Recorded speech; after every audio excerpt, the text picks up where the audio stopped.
Cek, oke. Nah, jadi gini ya. Ini masukkan aja ya. Kalau semisal kita anggap ini lokasinya ya. Kita anggap kamu ngukur pakai GPS RTK ya, pakai sistem RTK. Terus kita anggap juga titik ikatnya ini yang segitiga ini titik ikatnya ini belum diukur. Nah, di sini kan ada 8 titik ikat ya. Cuman aku saranin karena RTK itu umumnya jangkauannya maksimum 2 kilo. Kalau di lapangan ya, sepengalamanku, aku saranin ini kamu tambahin satu lagi di sekitaran sini ya. Jadi kalau kamu buka di Google Earth, kamu kan kelihatan kan, bikin aja circle gini. Circle sekitaran 2 kilo 2 kilo kan, nanti jangkauan dari setiap titik ikat itu kan kelihatan. Nah, 2 kiloan. Nah, jadi ini nanti sebenarnya akan mempermudah kamu untuk melakukan melakukan pengukuran lah di lapangan kan. Nah, ini juga sebenarnya kan udah mencakup semua. Jadi kalau aku ngeliat kamu cukup pakai 2 titik ikat aja udah lumayan banyak nih dapat gitu kan. Kalau nggak mau pindah-pindah ya. Tapi kalau mau pindah-pindah nanti juga nggak apa-apa, itu akan lebih cepat. Ini mau lebih cepat, bukan lebih cepat sih sebenarnya, lebih memastikan aja kalau semua daerah yang kamu tuju itu pasti bakalan ada sinyal RTK-nya gitu, sinyal radio. Ini tadi ya saranin sini tambahin satu ya biar enak kamu ngukur nanti. Nah, kurang lebih segini. Ini kasarannya ya. Jadi ini juga nanti kurang lebih kamu tambahin satu di sini. Ini udah mencakup banyak sih, udah mencakup semua. 2 kilo. Nah, ini kan ada yang kurang 2 kilo lebih, tapi kalau lebih dikit nggak apa-apa. Kamu bisa atur sendiri nanti kan.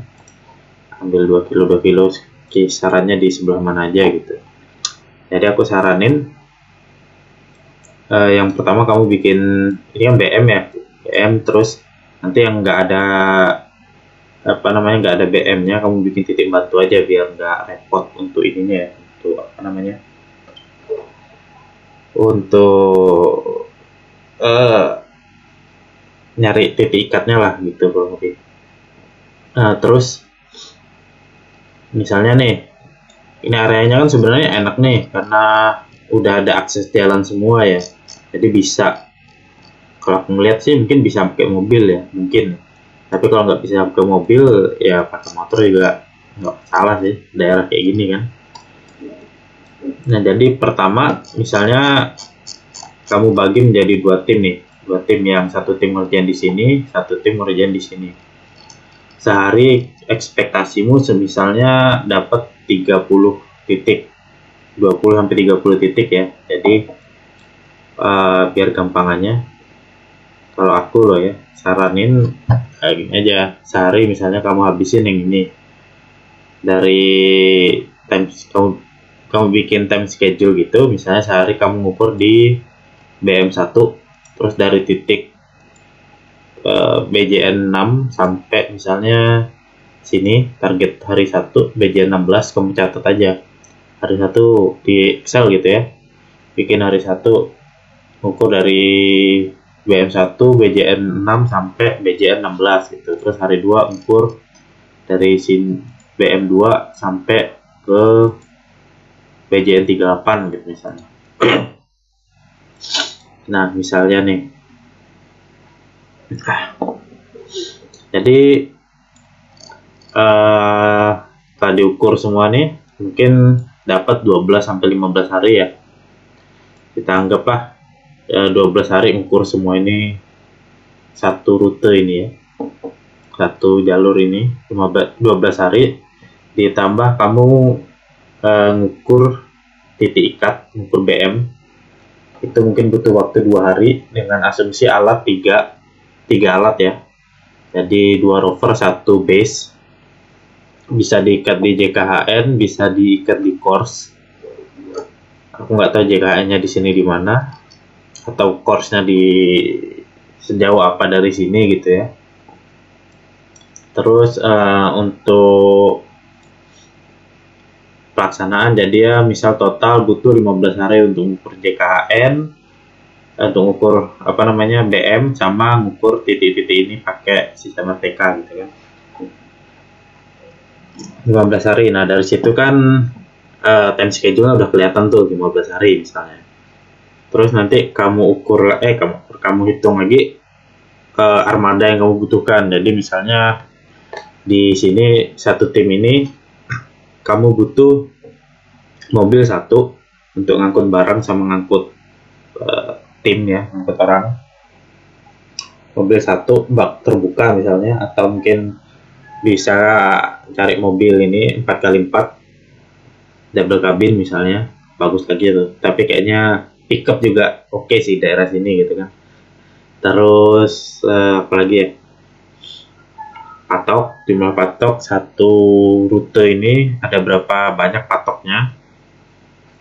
Terus timnya itu aku saranin ya, satu tim itu 3 orang surveyor, terus 4 orang tenaga lokal atau tukang lah kasarannya buat ngangkut patok, terus supirnya satu.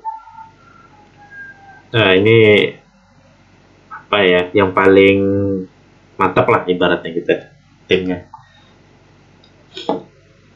Jadi 1 orang baseline, 2 orang rover, terus 1 rover itu ditemani 2 orang tukang gitu kan, yang biar ngangkut-ngangkut patok masang gitu.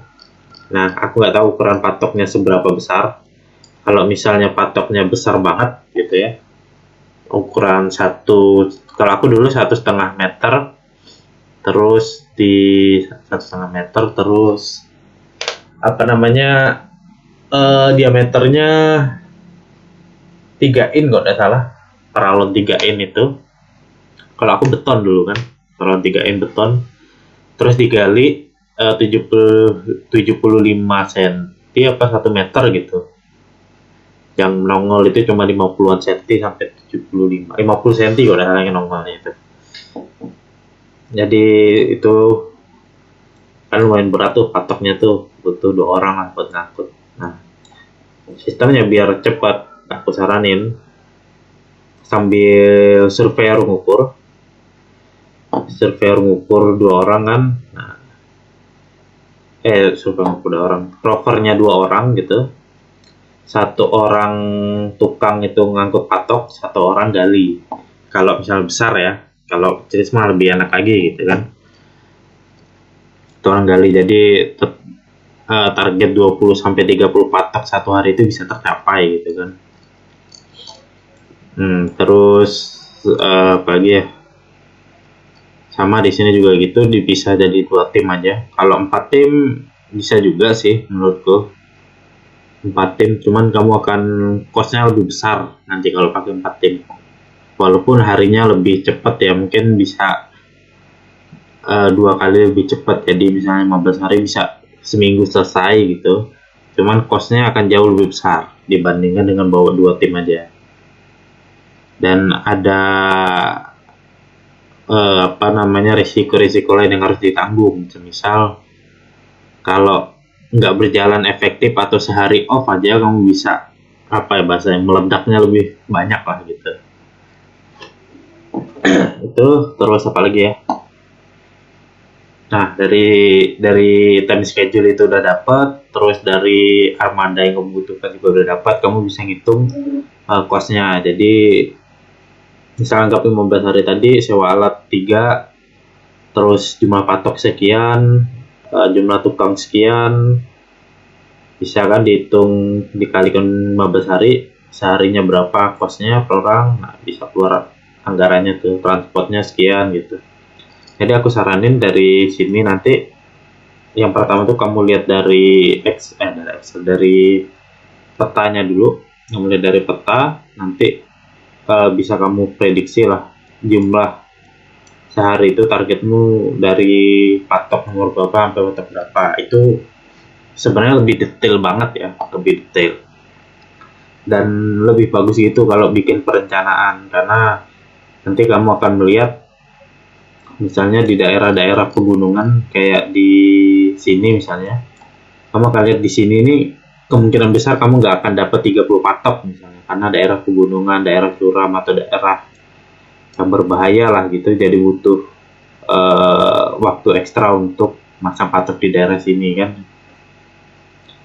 Atau juga ini cara detailnya ya, cara teknis yang paling detail. Kita mulai dari perencanaan per hari gini sampai dapat full planningnya. Dan makan berapa hari lamanya gitu. Ini lebih detail dan menurutku lebih bagus lah gitu. Untuk perencanaan time schedule dan ininya. Atau juga kamu bisa pakai cara umum gitu kan. Cara umum dengan 700 patok misalnya. 700 patok itu 731 patok ya. 731 patok. Sorry. 731 patok. Nah, sehari kamu targetkan satu tim dapat 20 patok, berarti kalikan 2 tim misalnya. Kalikan 2 tim dapat 60 patok lah misalnya kan. Bagi 60 patok. Nah, kamu dapat 12 hari. Kurang lebih sama ya kayak tadi. Ini cara cepatnya. Per 12 hari. Nah, untuk satu hari itu pengeluaran ini untuk anggaran biayanya ya. Satu hari itu kamu pengeluaranmu berapa gitu kan. Misalnya sewa surveyor 3 orang plus sewa alat, anggarannya habis di 2 juta misalnya. Terus itu udah termasuk makan. Terus sewa transportasinya anggaplah 500.000, 2 juta setengah. Terus supir dan tim itu termasuk 2 juta setengah tadi ya. Per hari 2 juta setengah. Terus penginapan 500.000 per hari misalnya. Berarti dah 3 juta. Nah, berarti sehari 3 juta kalikan 12 hari untuk 700 patok tadi. Plus 3 hari ngukur jaring lah misalnya kan. 3 hari berarti 15 hari kali 3 juta. 15 kali 3 juta. Nah, kamu udah dapat 45 juta untuk semua project ini misalnya. Itu belum termasuk harga patok ya. Harga patok kan beda-beda. Aku nggak tahu harga patoknya berapa.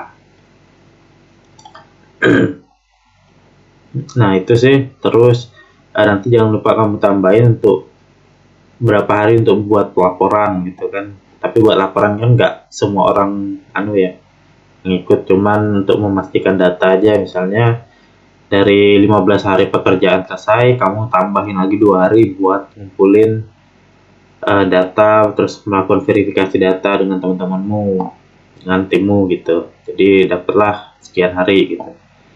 Dan juga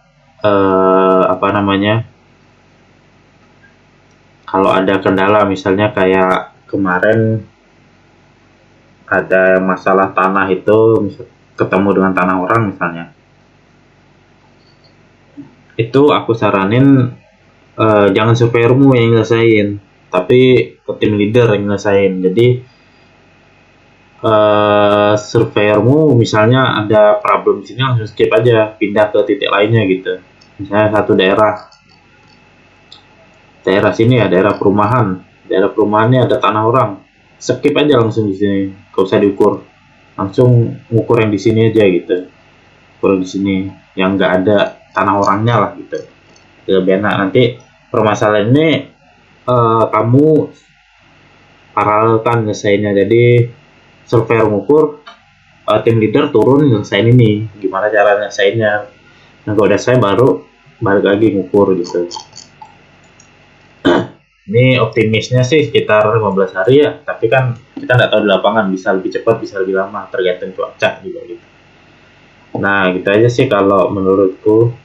Lebih detail perencanaan dimulai dari bikin kayak gini-gini dulu, supaya nanti kalau ditanya-tanya gitu kamu lebih lebih punya persiapan lah secara mendetail gitu kan.